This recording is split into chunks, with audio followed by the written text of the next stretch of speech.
اللہ رب العزت ارشاد فرماتے ہیں یا ایھا الذین آمنوا، اے ایمان والو، اذکروا اللہ ذکرا کثیرا، کثرت سے بہت بڑی تعداد میں اللہ کا ذکر کیا کرو، وسبحوہ بکرۃ واصیلا، اور صبح و شام اس کی تسبیح اور تحمید بیان کیا کرو۔ تو یہ ذکر ایک ایسی عبادت ہے اور ایک ایسی نعمت ہے جو اللہ کی عبادات میں سے سب سے آسان اور سب سے، آپ یوں سمجھ لیں کہ بالکل آسان ہے، اور اس کا کرنا کچھ بھی مشکل نہیں ہے۔ لیکن اگر فضیلت میں جائیں اور اجر اور ثواب میں جائیں تو اللہ فرماتے ہیں وَلَذِكْرُ اللَّهِ أَكْبَرُ، اللہ کا ذکر کائنات کی سب سے بڑی چیز ہے، کائنات کی سب سے بڑی، سب سے اعلیٰ،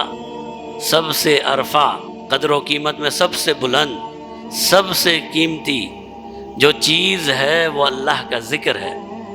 اور اس بڑا ہونے کے باوجود اور اعلیٰ اور ارفع ہونے کے باوجود اللہ نے اسے سب سے آسان رکھا ہے۔ سب سے آسان چیز اس کائنات کی اللہ کا ذکر ہے، جس کے لیے کوئی شرط، کوئی وقت، کوئی لمحہ، کوئی کہہ لیجئے کہ کوئی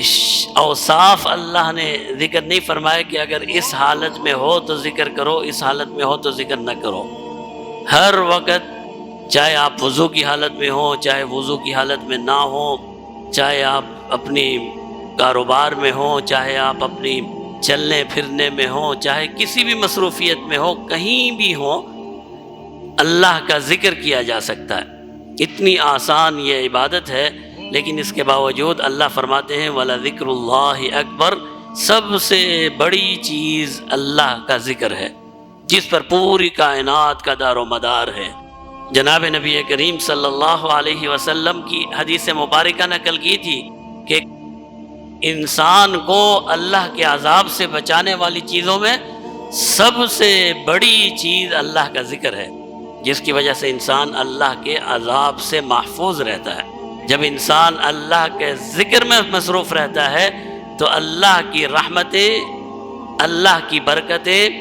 اللہ کی رضامندی اس پر نازل ہوتی رہتی ہے۔ جب تک انسان اللہ کا ذکر کرتا رہتا ہے گویا کہ وہ اللہ کی مجلس میں ہے، اللہ کے سامنے موجود ہے، اللہ اس کے ساتھ ہے، اور جس انسان کے ساتھ اس کا رب ہو پھر اسے کائنات کی کوئی چیز تکلیف نہیں پہنچا سکتی۔